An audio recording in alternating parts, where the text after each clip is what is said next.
When you don't have 20 minutes to watch a full review and you're not looking for a how to play or an hour-long playthrough, and let's be honest, when the interest is a little smaller too, that's why we have 6 small box games for you. Hey, I'm Alex Radcliffe from Board Game Co., and these are 6 small box game reviews today. We're going to be reviewing 6 games: Thrones of Valeria, Alhambra, specifically the new small box version, Love Letter, Hissy Fit, Scorecards, and Biomos. We're going to be going through all of these, timestamps to everything down below, general, quick, short overviews, and let's go ahead and start off. As usual, I'm going to go in order of least to most favorite, and to that end, I'm trying to think where I want to start. It's not the easiest. I'm going to start with Hissy Fit. Hissy Fit over here is a cooperative card game of trying to play your cards in order to avoid, well, time running out effectively. There's a bunch of bad things that can happen to you in the game. You're trying to take your cat to the vet, and your cat's going to be scratching you along the way. The basic idea is you're trying to play cards that have symbols that match required cards, but you have a limited number of actions per turn. And so the entire hook of the game is comboing. The entire hook is that there's a way that you can combo with other players to be able to play multiple cards at once, and you have to lean into that if you want to win. At least on higher difficulty levels you do. The game does have difficulty scaling as well. So it's mostly draw cards and play cards. That's really what you're doing. You're drawing cards and you're playing cards, but then you're combining abilities to try to get as most out of the system as possible. So it's a lot about timing, a lot about knowing where to push things, a lot of trying to min-max and try to decide, well, if I do hold off, we might be able to get more card plays, but also a bad thing might happen because there's too many cards and we need to deal with those. So it's a lot of trying to read the board, talk to and communicate with your teammates, and see how many card combos you can get off in a way that will help you win the game. It's fun, it does the job, nothing wrong with this one, but ultimately I don't think there was ever a hook to me as far as the strategic depth of the game. Like, it's definitely not a party game, so it didn't hit that vibe. And the strategic depth of it mostly came down to trying to optimize your combo plays with a little bit of risk mitigation and pushing your luck around the board state, which ultimately was a fun experience, but not one that necessarily wowed me. We're going to be coming in at a 3 out of 5. Moving on from there, we're going to continue with another 3 out of 5 over here. We're going to go with, I'm spoiling the review on this next one before I dive into it, which is Scorecards. Scorecards is an interesting one. This is from R&R Games, the games you want to play, and it's basically you play a card and scorecard. That's the entire premise of the game. You have these cards in the game, and the cards are basically just numbers. They're numbers with criteria, numbers, colors, and criteria. Each card basically has a number, a color, and then it scores based off of something. So the card might say, score 4 points for every 4 currently in play, or score 6 points if you have the highest red card or something like that. I actually don't think that exists, but cards like that. So, score the difference between the highest and lowest card on the table. So each card is adding to the table, and it's scoring based off of the things that are on the table. And you're always looking at the single center card, your own cards, and one other player's cards to determine your available pool of cards. Well, there's also a wild mode where you can score everything. So the basic premise is have a hand of cards, play cards, see how you score each of your cards, add it up, that's the round, rinse and repeat multiple times until you go through the entire sequence. Now, one of the things I do like about the game is that as you're playing, you're not just planning around this hand, because you always play a card and then draw a card. And so you're also planning around your next hand for the next round, and that's where the strategy comes in, because other than that, it's play the card that's going to score you the most points, just based off of mathing it all out. The strategy really comes down to trying to sequence your cards of, I might play this card, which might give me a little less points, but it'll help this card score more points, and also I might try to risk the fact that there's going to be more 6s on the table, or build my entire next hand around having all odd cards so that I can maximize off of cards that reward itself for odd. So there's a little bit of a strategy in terms of future planning, but for the most part, it's fairly straightforward. Again, it's fun. I've had fun with it, but it certainly didn't wow me. I think it's too one-dimensional as far as what it's trying to do. It does lean into that party game genre, but I don't know if it's as much of a party game in terms of the joy, the laughter, the hype of the experience. So it does feel a bit more like a strategy game, but one with less strategy than I would want. It's another 3 out of 5. Moving on from there, we have Love Letter. Love Letter is one that I've played the original way back in the day. I've played multiple versions of them. I've played Batman Love Letter, Archer Love Letter, Cthulhu Lovecraft Letter, which I will have a review for you at some point as well, if not already, depending on what videos you're watching in what order. But Love Letter, I had a chance to play this newest version of it from Asmodee, Z-Man, all that, and it's basically it's the original micro card game. It's the game that started the fad of having a bunch of small card games. I remember When this thing first came out, it was crazy. The amount of games that were coming out that were trying to mimic the general idea of having a small packet of cards, there were tons of them. Button Shy, I think, actually took off and did it the best from a longevity standpoint, but a lot of people were trying to mimic the formula of having a few cards, and that's the entire game. It broke the rules of what was normal in the board game space, and now it's normal in the board game space. But the general premise of Love Letter is you have a card in your hand, then you draw a card, and you play one of your 2 cards. And the idea is that you're trying to earn these points, usually by being the last person standing, although there are other ways to get points as well, and so you're trying to read the board to a degree, or read the players, or use the information of the cards that already went through in order to accurately predict, in order to hopefully be the last person standing. There's a degree of accusing other players, there's a degree of elimination, there's comparing cards, there's all these abilities that are on the cards that all lend themselves to just quick, fast-playing fun. So I draw a card, and then I play a card, and I say, compare 2 cards, and then you and I compare our cards, and the highest card is left standing, the other player is eliminated. Or maybe I play a spy, and if I can hold on to that spy, and if there's only one spy, and I'm the last person, I'm left in the round in the game with a spy, then I can go ahead and get points there too. So there's all these small ways to get points, but they mostly come down to utilizing the card abilities and the distribution, the known distribution of card rolls, because there's different amounts of rolls for each card, and so knowing that there's one princess and multiple guards and then 2 of a lot of other things will help you try to predict things, especially as information is revealed in the game. Overall, it's a fun, fast-paced experience. It does a good job. I enjoy it. I always have fun playing it, but once again, I don't love the game. It's a well-loved game. Love Letter has such a huge audience, a huge following, thousands of iterations. It's almost like the Monopoly of board games in the sense that there's so many themes of it. For myself, I enjoy it. I find it palatable. I am always down to play a game of Love Letter, and I don't know if I'm ever jiving to play a game of Love Letter. It's just fast. It does the job. It's you draw a card, play a card. I usually don't like playing the whole way through. That tends to be a drawn out experience. But sure, let's play 2 or 3 rounds and just call it and have a little filler experience. So for me, it's going to be another 3 out of 5. It is well loved. For me, I just enjoy the experience. Moving on from there, let's go to Biomos over here.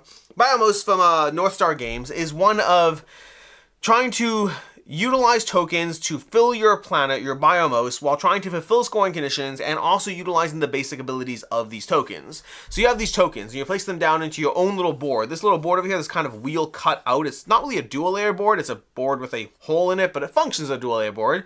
And you're placing tokens down into here, and the tricky part is you can place them wherever you want, so you can cause a gap. Now, you can't rearrange them whenever you want, but the fact that you can place them whenever you want gives you a lot of control over both current and future planning.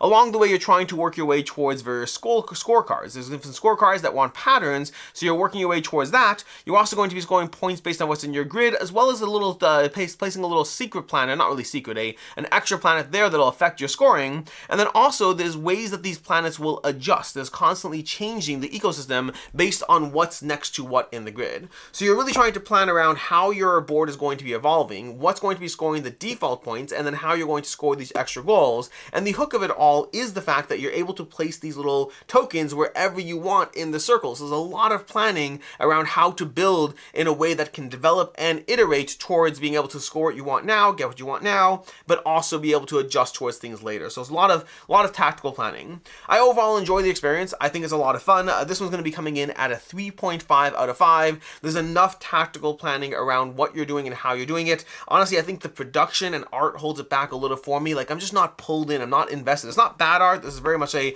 situational thing. I feel the game comes in very low key, and I'm not pulled in component wise. The gameplay experience itself is pretty satisfying as far as things go. It's going to be a 3.5 out of 5. From there, we're gonna come in with what do I want to do next. I'm gonna go with Thrones of Valeria. This is a tough one over here, but Thrones of Valeria is gonna be my next one.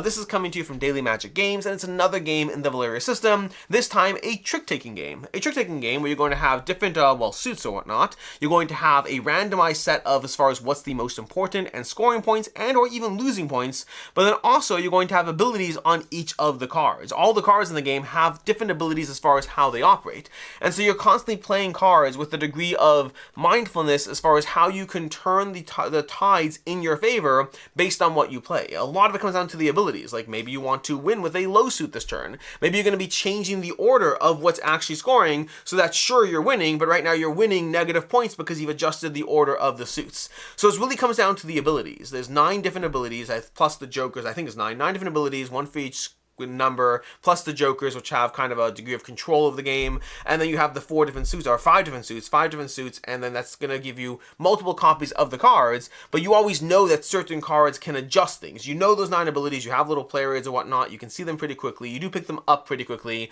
but it's all about that ability control. That's the entire game. It's about how do you figure out, okay, great, well, I have a great hand of the dominant suit, like, red's the current higher scoring suit, and I currently have a ton of high red, and that is meaningless because the entire game state can change because of the abilities. That makes this game, this is where we get to the review part, that makes this game both a lot of fun and also very chaotic. I've always had fun playing Thrones of Valeria. It is a delightful experience that is a lot of just playing abilities and being like, look what I did, and feeling in control.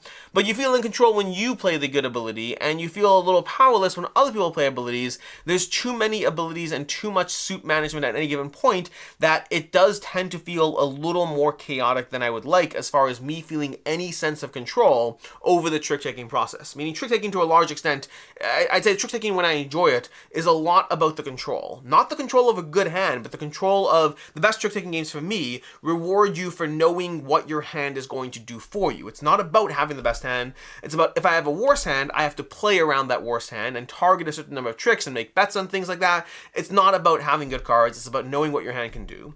And I think Thrones of Valeria is a little too chaotic that I don't always know where things are going to settle because too much can happen because there are so many abilities at play. It makes it both a very fun experience but also a very chaotic experience. It's one that I enjoy, but it's one that I don't know if I love the way I love a game like, I don't know, Cat in the Box or anything like that, or what's that, Rebel Princess, things like that, where it's a little more straightforward, and the straightforwardness means that you don't have to min-max your way, not min-max, you don't have to try to read 7,000 futures, you only have to read 7 or 8. And so that's the tricky part here. It's both fun and chaotic, also a little too chaotic for a trick-taking experience. I'm coming in at a 3.5 out of 5. There's also a 2-player mode, by the way, which I like parts of, don't like other parts of, but I'm not going to spend too much time in it. I'll just say that much. We're going to move on to our last title of the day.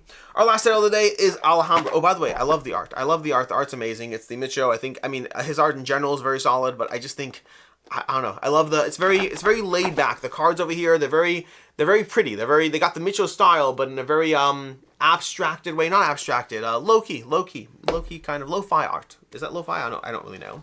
Anyways, Alhambra. Alhambra is going to be our last and also our best. This is the family and friends version from Queen Games. I'm not even going to pretend to know what the various iterations of Alhambra have, because Alhambra has Alhambra. It has Alhambra Family, Alhambra Queen Big Box, Alhambra Big Box, Designer Big Box, There's so many versions of Alhambra.